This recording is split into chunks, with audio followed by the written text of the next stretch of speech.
Welcome to the Real Estate Espresso Podcast, your morning shot of what's new in the world of real estate investing. I'm your host, Victor Menasce. This is the weekend edition where we interview notable people from the world of real estate investing. Today is no exception. We have a great guest all the way from Charleston, South Carolina. Welcome to the show, Will Matheson. Thank you for having me. Well, great to have you here. Now, Will, you are based in Charleston and you invest in student housing and multifamily and a bunch of other things. We're going to talk today primarily about student housing, but before we do, why don't you give a little bit of your backstory and how you got to this point in your journey? Yes, so I run Matheson Capital with my brother, Evan, my twin brother, Evan. We started the company at 23 years old as actually a hard money lender.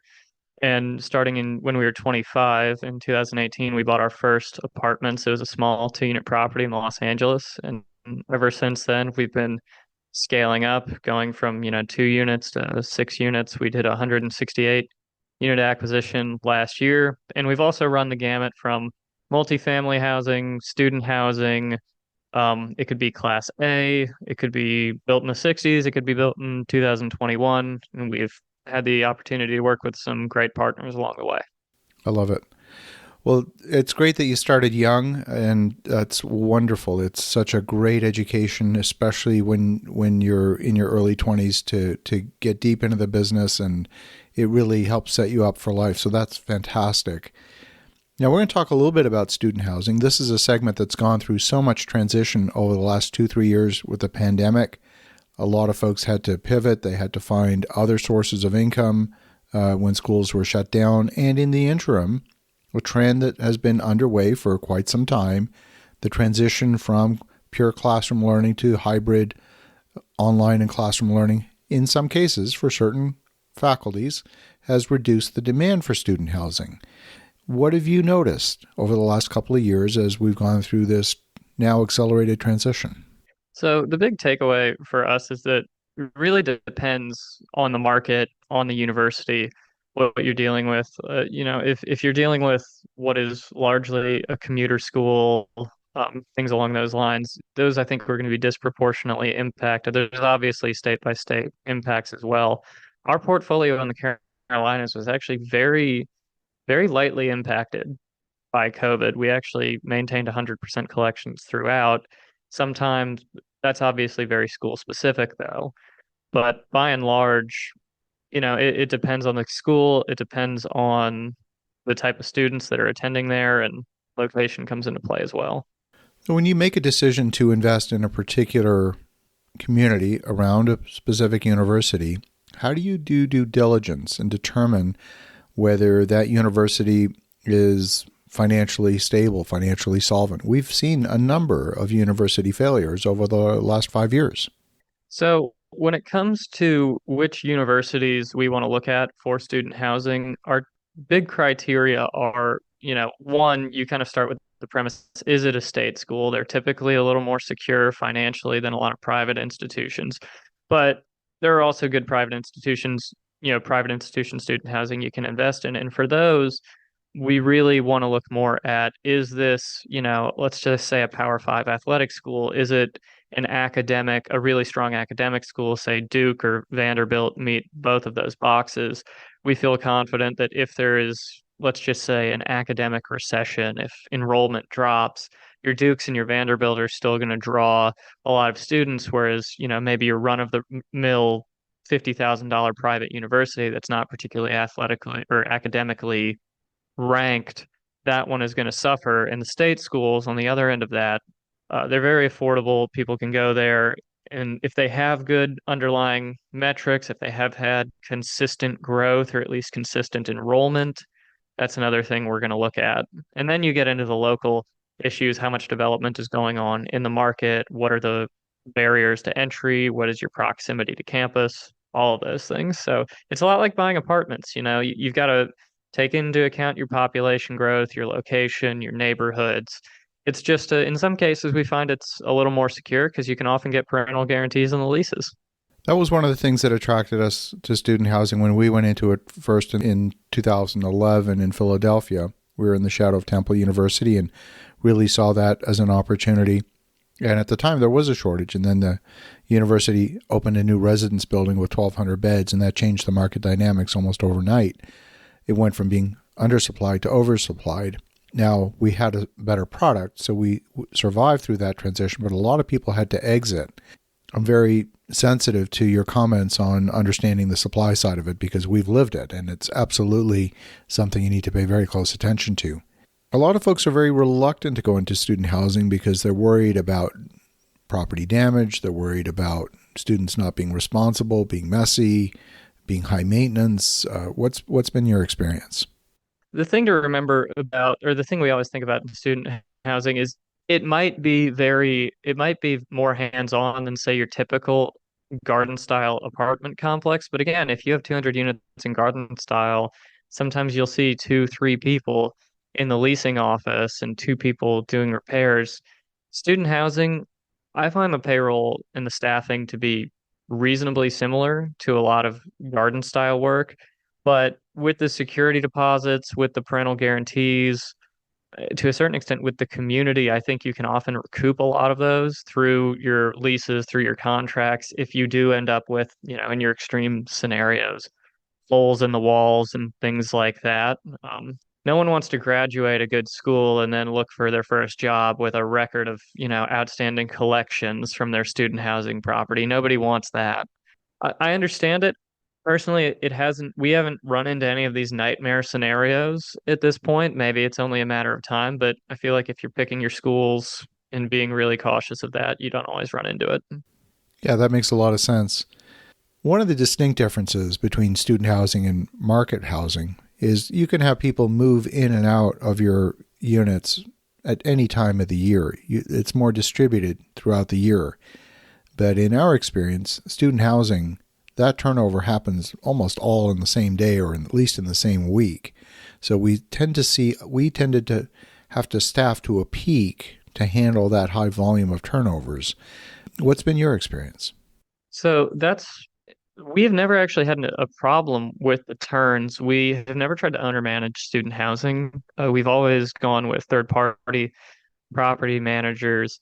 And the reasons for that are a few. Number one, you don't want to dip your toe into the water of student housing and miss a leasing cycle and completely torpedo something. You want to go with someone who has the experience, they have the knowledge, they have the contractors in the market because if you are a manager, if you're a student manager, and let's just use Graystar as an example, if you're either Graystar's student wing or just Graystar normally, when you call a contractor, they know a lot of businesses on the line. So they want to perform for you more so than they would, someone with a couple 50 beds or so. When you're latching onto that management company that has hundreds, if not thousands of beds across the Southeast, that's a place where they can really, really add a lot of value. Because as you said, if you mess up that turn schedule, it can significantly set you back.